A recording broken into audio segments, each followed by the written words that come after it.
Greetings, everyone. I'm Tammy, your host with Make It and Take It Time to Listen. Make it and take it time to listen. Please watch the full video, like, comment, and subscribe. This story is about life, freedom, stolen at the age of 15. Life, freedom, stolen at the age of 15. I'll allow him to tell his story. Hello. Hi, I'm Valerie Ringel. I'm Alonzo Thomas, Jr. Alonzo. Do you have your application? I have to adjust to being free, So are you working at all? No, I'm not working. You were just recently released, is that correct? Yes, I did 13 years. I got released 2.5 weeks ago. I don't know what it feels like to have a job. Never had a job before. I never been to the prom or on a date. Never been on a date. Never driven a car. I'm learning things at 28. I should learn that at 15. So what I do? Put your foot on the brake. It's on the brake. Start the car. Keep your foot on the brake. It's on the brake. Put it in reverse. Do not take your foot now. You ease your foot up right here. Okay, I see. Every little accomplishment that I make, I'm one step closer to getting my life back, Alonzo will tell you how the story began. That moment, he lost his freedom and his life. To help you better understand, it was mistakes that brought me to this place where they degrade men and hands I would trade because it made me a slave. Bondage and a cage. Frustration. I'm enraged. This was my last resort. I ain't no stick-up kid on my last Newport. No place to live. Here's a glimpse into my past to help you better understand. Everything that I am not makes me who I am. I was 16. I just turned 16. Their cage is like they would have at the zoo, but they were sectioned off, right? And there were guys filled with them in capacity. I just was like, I'm not one of them. I do not belong here. I do not want to be here. I want to go home.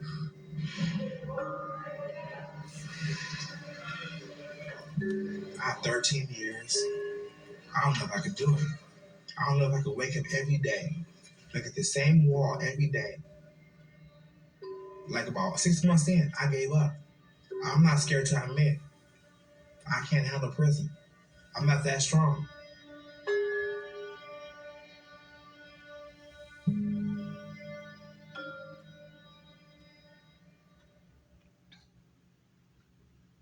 I wasn't like a hellion or nothing like that, or like just the worst kid, but I got in trouble a little bit. My mom was mad at me, so I run away. I met somebody. I went to his apartment. He talked to me, asked me questions like, "Do I want to stay there for a little while?" I could stay there for a couple of days. They cooked me food. They fed me. I thought, you know what? I should try to go home. And he said, "You're going home?" He left and went in the room. When he came back out with a gun. And he said, "You think you're going to eat my food for free? You think you're going to live in my house and just walk out and things come free like that? No, nothing's free." And he said, "No, you're going to have to rob this store." The way he made it sound was like this, like, "If you do it for me and you do it successfully, I'll probably even give you some of the money. But you're going to do this for me." It was in a fast strip gas station. I remember seeing gangster movies, Men's Society, Boys in the Hood, where they had guns. And in all those movies, when they pulled their gun out, they held it like this. So that's what I did. I put the gun to the guy's chest, and I said, "Empty up." I hit my hand down like that, The gun went off, smoke, commotion, no customers in the store. When the gun went off, it snapped me to attention. I was like, vacate the premises. So I tried to run. Drug clerks hopped on top of me and started beating me. I said, God, if you get me out of this, I swear I'll be good. I swear. You have my word. Get me out of this, and I'll be a good boy. I promise. Amen. And then we held him at gunpoint until the cops came. You have a lot of adrenaline running through your head at the time, so you're not really thinking until after. And then it all started sinking in that this is really a kid.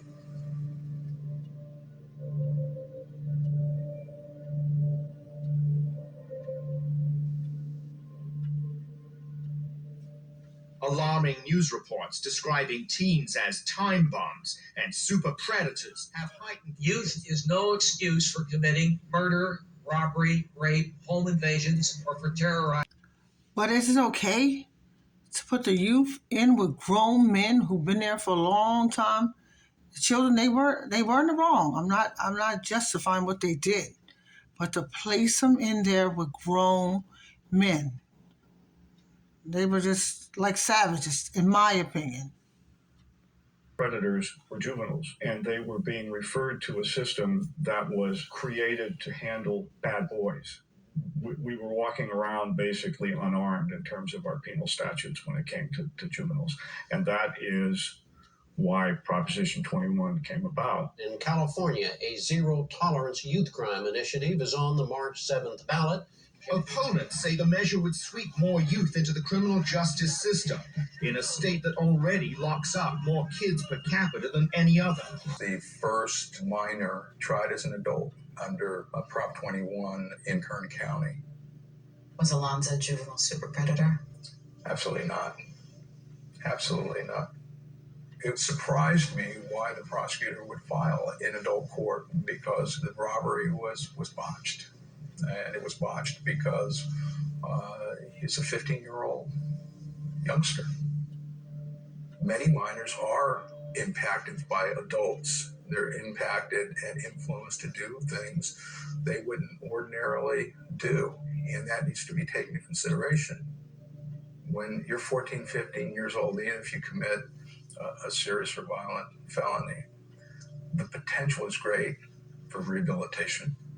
In most cases, it's appropriate to process a 14-year-old or 15-year-old through the adult system, unless it's merited. Sometimes it is, most of the time it's not.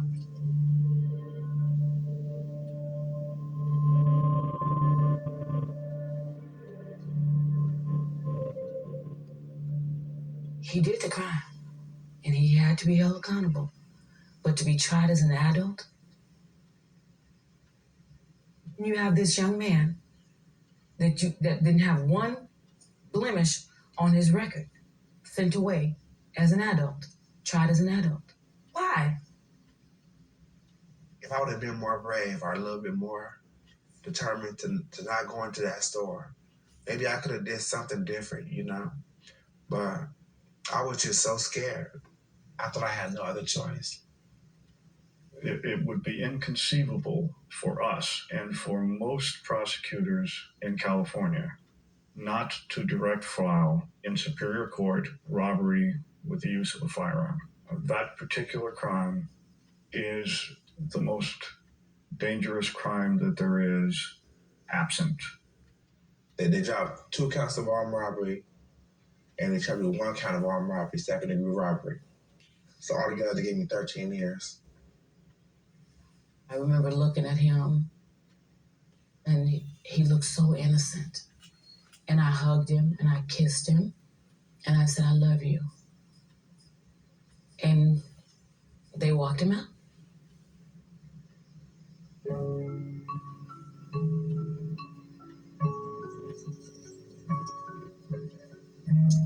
Every time you go somewhere out of your cell, you go to a cage. Sometimes the cages are half the size of a phone booth, so you can't move your elbows even up. And then when you leave that cage, they cuff you up and take you back to another cage. He's always from cage to cage. There's a big wall on 4B.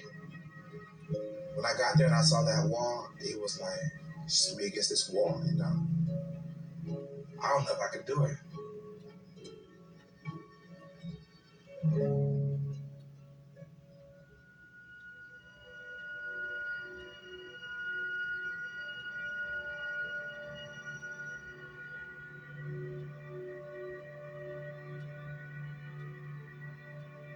The whole building was yelling, kicking on the door. Man down, he's hanging. He's hanging. Man down, he's hanging. We have a hanger. Time went by. They brought him out. Everyone already knows he's dead. And he never came back. That's the last time I saw him. I thought, that's going to be me in a couple of years. I'm going to lose my mind. I'm not going to be able to take it. I'm not going to be able to take it. And I'm going to just check out.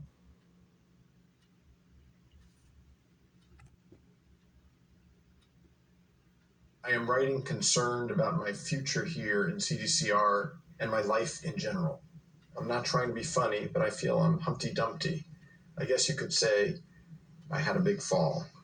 I committed a robbery that got me locked up, and I honestly feel all the psychologists, psychiatrists, counselors, officers can't help me. They can't put me back together again. I need you badly. And it's signed, sincerely, a young man crying out for help, Alonzo Thomas.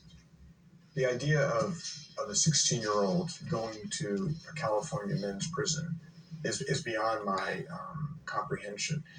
It is an extremely dangerous, complicated place. It is a place where you have very few systems of support, very few systems of protection. So here's a young man who is put into this terrible environment with a long sentence in front of him and very little ability to cope. One way that the system encourages people like Alonzo, who are vulnerable, who are young, to cope is to go into segregation.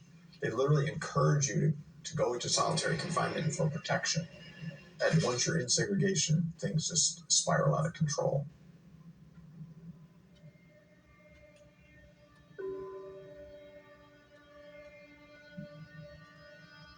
I overdosed, swallowed like 300 pills, 250 pills. I would cut myself. Sometimes I'll be curled up in the corner for weeks, not eating, just crying, shaking and stuff. I would just lose it, you know?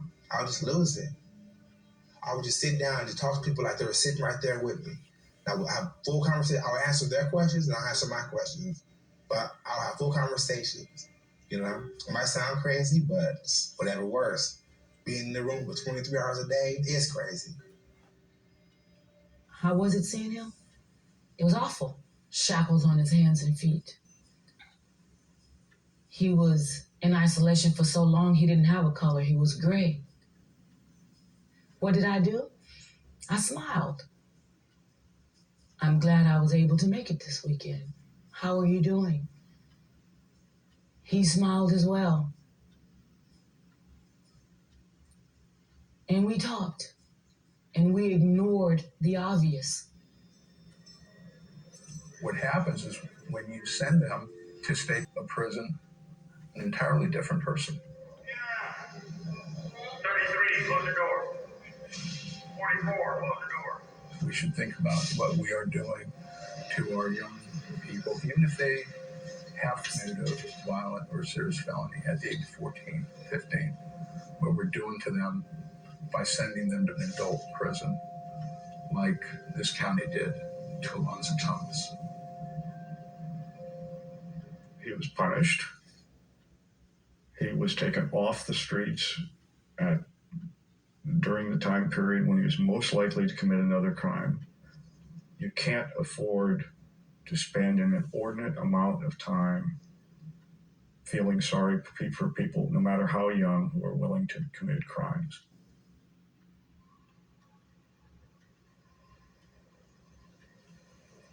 Before I got out, I was in a cage, and I was talking to a doctor, and I was in a little cage, probably about the size of this chair. And the doctor said, well, what are you worried about? You should be happy you're going home. And I said, this right here, this cage, me sitting in this cage, it feels safe to me. This feels safe. This feels comfortable. This feels normal. But when I'm out there and I can't touch these walls, I can't pace back and forth and be in my own little world. Really what it means to me is I'm institutionalized.